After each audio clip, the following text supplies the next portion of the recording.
I know we had a chance to talk last Tuesday via Zoom, so just the opportunity to get back out here to Mikey Stadium and play at home and honor our seniors is really it's got our team excited just to be able to play here one more time and really honor our senior class. We've got a great group of leaders, some guys that have been really key elements for us the last couple of years, and I hopefully hope we'll play well, playing a really good football team. Coach Lamb, the job he's done, that the record may not reflect it, but you can just see the improvement they've made over the course of the season. And big win they had over Oregon State here this past weekend. Um, they're high powered on offense. They got some really good players, and defensively, they fly around, really good up front, athletic in the secondary. So we got our hands full as we do every week, and hopefully our guys will get themselves ready through a great week of practice this week, and be prepared to take the field on Saturday and play the best game we've played so far. I hope we can do that. Rich, you want to kick us off? Hey, Morgan Radio. I ask you this every year, but Senior Day, I know every group is special in their own way. What does this group of seniors mean to you, and how excited is it for you that they're going to have their moment before the game on Saturday? I've been really just very pleased with how these guys have grown this year as leaders, and certainly there was a great senior class a year ago. And when that happens, when you have a excuse me, a particularly strong senior class and certainly a lot of success that we had a year ago. Oftentimes, younger leaders they can't emerge and they don't find themselves in a position where they're really needed as strong leaders in the locker room because they've got older guys that are kind of taking that role. But we got some really strong leaders in the group, and obviously our team captain's doing a great job, Caleb Fortner and Andon Thomas. But there are a number of guys in that class that I've seen just develop over the course of their career, and certainly this year, and provide the leadership that we've needed. Um, I think our team's shown great maturity. Obviously, with a disappointing slow start to the season, losing some really close games, some overtime games, we've continued to work to improve, and I feel like we've just played well. Um, not not maybe as perfectly as I'd like for us to, but I think our guys have played hard and they found a way. Several weeks of the last few here, and good enough to win. So I think they've shown signs of maturity and leadership, and that's a credit to the senior class. There's been a lot of guys who made a lot of plays for us over the years. This year, certainly a year ago, some of the guys I mentioned, but guys like Noah Short, who as a freshman was playing on defense and transitioned to offense, and what he's meant, has had a really good senior year. Um, to have a guy like Will Jeffcoat, who's just been a journeyman and a tough guy, Jack Latour, um, Jacob Teote, in the secondary, Madison and Larkin, those two guys, and then Williams and Weaver, captain, or I should say seniors in that group back there. So there's a lot of guys. Gavin Shields. I mean, so many guys that have grown up in the program and maybe played special teams as a freshman and sophomore, limited roles, and now they find themselves in starting roles. And just I'm happy for those guys that their hard work's paid off, and happy for them and for our team that we've been able to piece together a few victories here in the middle of the year. So I hope we're playing our best football right now. We're going to need to as we go into this game on Saturday. Jeff, you talk about playing well, the year beating winning the Commander-in-Chief's trophy, going to a bowl game. This game, the next game, of course, the most important game, but you can hit one of those goals, becoming bowl eligible. How focused are you on that? This team is, how locked in, and what would it mean for this group to get to a bowl game? Well, none of those things are goals for us. We don't put those up as goals. Those are accomplishments we'd like to have, but we don't set those kinds of goals here in this program. It's just about us trying to play the best we can play and maximizing who we can be as a team. Each individual player working really hard to be the best he can be at his assignment fundamentals and having the self-discipline to work on that every day. And all those accomplishments, things that happen when you have a good season, are just a byproduct of that self-discipline and the investment that we put in. So we're focused on that and trying to become a better football team this week than we were last week, trying to be better football players today than we were the day before. And hopefully that will then uh, give us the results that we hope for. Go ahead, JJ. Coach, obviously Hayes and Foley lead the passing attack for Tulsa, but given obviously their record of 0-6 doesn't really mean much. What concerns you the most about Tulsa coming in? Well, they've won some football games, and then they beat Oklahoma State, who's a Power Four team. They beat Oregon State, was Power Four in a Power Four conference 2 years ago. Pardon me. They took Temple, who I think is a really good football team, to the wire. Um, I think they got a good athletic football team, and certainly when I see those athletes that they've got, and they're a very well coached football team. Coach Lamb, the job he's done in his first year there, and this guy's a winner. Now, he's a coach's kid. His grandfather's a great coach. His dad's a Hall of Fame, a legendary coach in Georgia. His uncle is a coach I squared off against when when I was at Georgia Southern, um, and so he's from a coaching family and just a high level competitor. He's been successful at two other Division I stops, and I know he's doing a great job there. So, you know, the challenge for us is matching up athletically with the guys that they have, and so we're going to try to do that the best that we can, uh, and that's we do it differently than a lot of people do it, but we do it because of those concerns that we have, and so hopefully it'll be good enough. We're just going to do our best on offense and defense to, as I said to Rich, to play our assignments, play fundamentally sound, and hope it'll be good enough. Any re-updates, if any, going into the match? Well, having 2 weeks to get recovered from a game certainly helps. And we're coming out of a football game. We might have some concerns about guys playing, excuse me, just the very next weekend.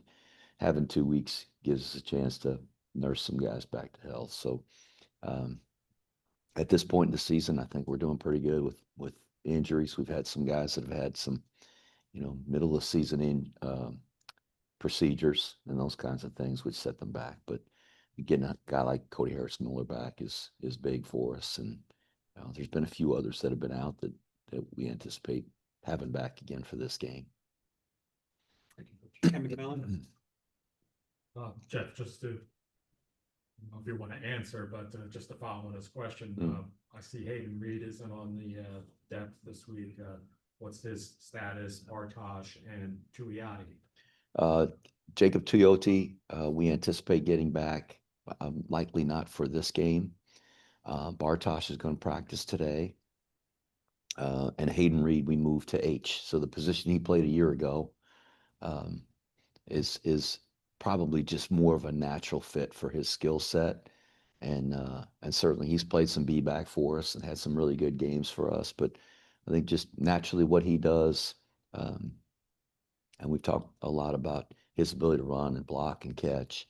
I think that position probably is he's better suited for it and probably will be able to make an impact on the game more so than being in the rotation at B back. So, we've moved him there and he's been practicing there the last week and a half. He'll continue to practice there this week and play in the game at that position this week.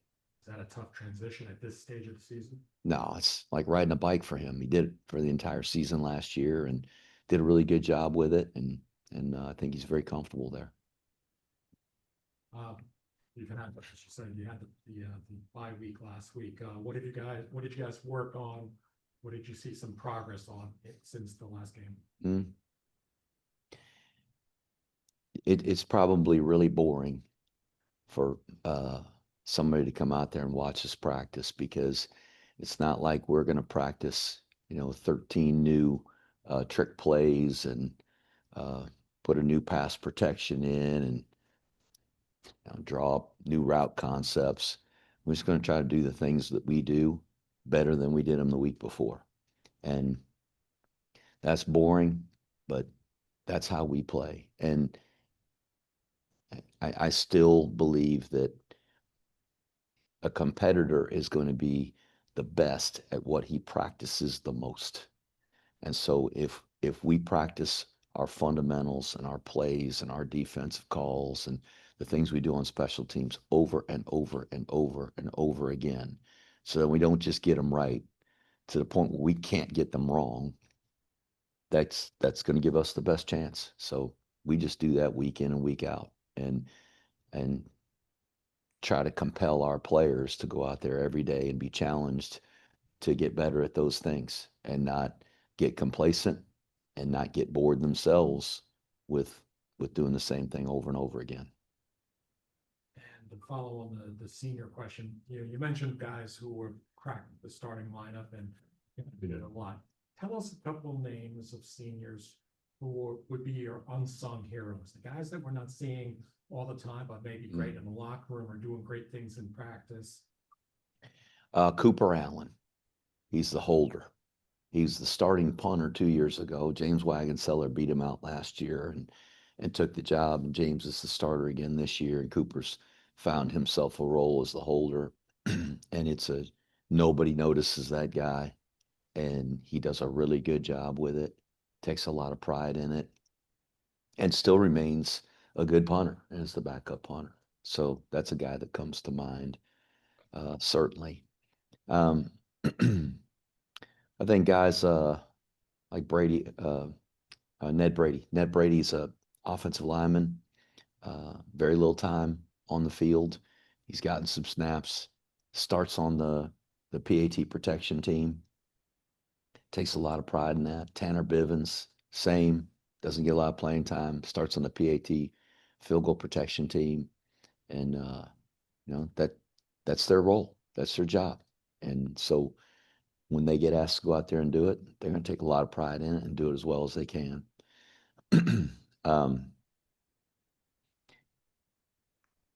Throughout the time I've been here as the coach, there's been guys that have really been no names early in their career, and all of a sudden, as juniors and seniors, they find themselves in games. And a few of the guys we mentioned, like Gavin Shields is a starter. It's his first year as a starter. Colin Madison is a starter. His first year as a starter. It's fun to see those guys finally getting their opportunity to play. Jabril Williams has been a stalwart on special teams. He's started the last several games at corner. Eric Ford was a backup to Elo Modozi. And when Elo left, that opened the door for Eric, and he's played really well. So there's guys throughout the program, but those guys certainly are guys I think that maybe have stood out and been noticed, and even some guys that we may not notice. Austin, go ahead, starting on Zoom. We will go to Joe Iacono first. Joe, go ahead. Green, Coach Monken. Just to kind of hit on the senior day theme a little bit more, we're hoping to run a feature later in the week on Casey Larkin and Will Jeffcoat. Can you talk a little bit about what both of them have meant to the team? Casey's just a really tough, good tackler. This is a guy that, as as was getting a few reps, sparingly playing on defense. Had a couple guys in front of him, Marquel Broughton and Max DiDomenico, and those two guys were really good players. And he didn't have the responsibility of being the every down starter, and probably wasn't ready, just from an assignment standpoint and a confidence standpoint. But then once he had the opportunity to take the job last year, I can't say enough for just how much he's improved even in the last 2 years, and his ability to tackle in the open field. He's got really good speed. He's physical, um, and he's just a great guy to have in the locker room. Everybody likes Casey. He uh, he kind of makes himself available to everybody on the team, talks to everybody. Always great spirit and energy, and I'm sure glad we got him. He's having a really good year. Will Jeffcoat is one of those guys that just quietly is one of our best leaders. Um, if if you don't have reason to talk to Will, you might never hear the guy talk. He's not one of those guys that is got a loud voice in the locker room and is cracking jokes, but in his way, he supports guys on this team from an individual standpoint. Uh, he's just one of those steady veteran guys that everybody trusts. And in preseason camp, when we have guys that have an opportunity to talk in front of the team and talk about guys they admire, his name always comes up. And so he's very well respected. He's playing really good football. He's playing hurt, and that's not easy to do, especially at that position. It's there's a lot of knocking around and you get people falling on you and running into you, and he just keeps fighting through it, and just just a tremendous kid. He's been through some personal challenges with his family. They lost a parent while he's here as a player, and just has steadied through that and been a support to everybody else, and just really admire him. And he's playing his best football that he's played since he's been here. It's fun to see him in there as a starter. Good point. We'll go to Sal Indodonato next. Sal, go ahead. Hey, Coach. Hope you're well. Want to ask you about a senior that doesn't really make the box score, but not a lot of times you have a guy who it was a kicker on your roster now be a safety, Charlie Barnett. Can you talk about Charlie for a little bit? I'm glad you brought him up. He's a guy I failed to mention, and Charlie's a guy that he gives to the team every day. He doesn't take anything. He always gives. He's got a great attitude. He's one of the first guys up the ramp onto the practice field and always has great energy. And it doesn't matter what's happened in his day. He might have had a crappy math test or something going on. I might not be feeling well or whatever. That guy never brings that to the field. He never brings that to the locker room. It's always great energy. He always gives to the team, and he means a lot to the football team. He's one of the most competitive guys we've got. And we go through our off-season workouts, and we do some pre-dawn workouts that are all competition. And if you come out to one of those in the morning, he wins almost every one of those competitions. It's all one-on-one, and he's battling and he wins, and he's calling other guys out and encouraging other guys and challenging other guys. He does the same thing in practice every day. Challenges our top players, challenges the starters, playing on the scout team as a senior in the secondary, and giving our team a great look and always working hard. Doesn't take it easy on anybody, which makes our team better. And just really, really a valuable person to have in our locker room, and I personally value him greatly. I'm really glad he's on our team, and that he had the humility to take on this role as a senior, knowing he wasn't going to be the starting kicker. Did he come to you and ask to play defense, or did you kind of thought that was a good fit for him? It's something we talked about in the spring. I had talked to Coach Saturnio about it, just seeing his competitiveness in the off-season drills, and he's not as athletic as a lot of the guys we're playing with at skill positions and playing with on special teams, but there's not anybody that works harder, is more physical. And so he talked to me about it in the spring, and I was a little hesitant to move him into that role. And in fact, just we we we parted ways. He just said, "Coach, I'm gonna step away and go pursue, uh, something else at West Point for my senior year." Because I really had gotten to the point where I said, "Charlie, I think I'm just going to offer you a role off the field and do something to support the team, because this is kind of where you stand on the depth chart as a kicker going into your senior year." And I understood. He really wanted to play, really wanted to contribute, and he talked about playing a different position. And so we got into preseason camp this year, and I'd said something to Coach Saturnio. I said, I really miss having him in the locker room. I miss having him out there for practices and workouts, because he always had such great energy and holding people accountable.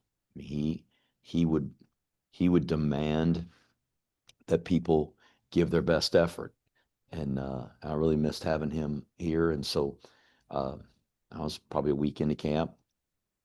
We called him and asked him if he'd come up and uh, and talk with me. And I asked him if he'd consider coming back. Said, "This will be your role." I said, "Look, I miss having you out on the field. I miss having your energy, and that's what I want you to bring every day." And he's followed through. He's come through every single day. So um, just so much credit to that guy, and just his commitment to this brotherhood. Great story, Coach. Appreciate you sharing that. One last question on Tulsa. Their leading tackler, Ray Cooney. I think he was the guy that was originally committed to Army. What do you remember recruiting him, and what how do you see from him on the defensive side for Tulsa? I do remember recruiting Ray, and a very gifted player, very athletic, and it, it that happens all over college football. Guys commit to a certain school, and for whatever reason, they find themselves uh, maybe going a different route, and that was the case with Ray, and obviously we wish him well, and he's having a really good season and a good career for them, and I'm sure he'll be a good player. I know they value having him on the team. Thanks, Coach. Good luck on Saturday. We'll go to Ken Kreitzer. Ken, go ahead. Thanks, Austin. Good afternoon, Coach.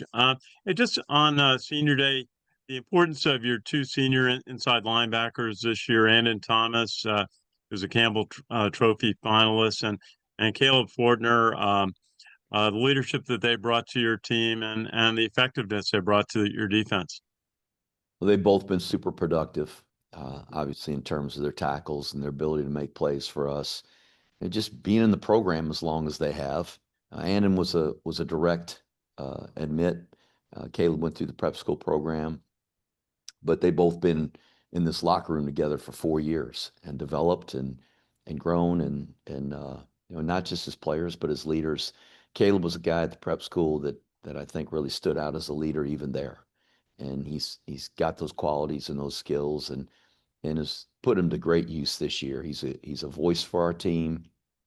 Um, he's an aggressive, assertive leader, and we really value having him in our program. And just what a smart, really good football player. He dissects things so quickly, and gets to the football, and just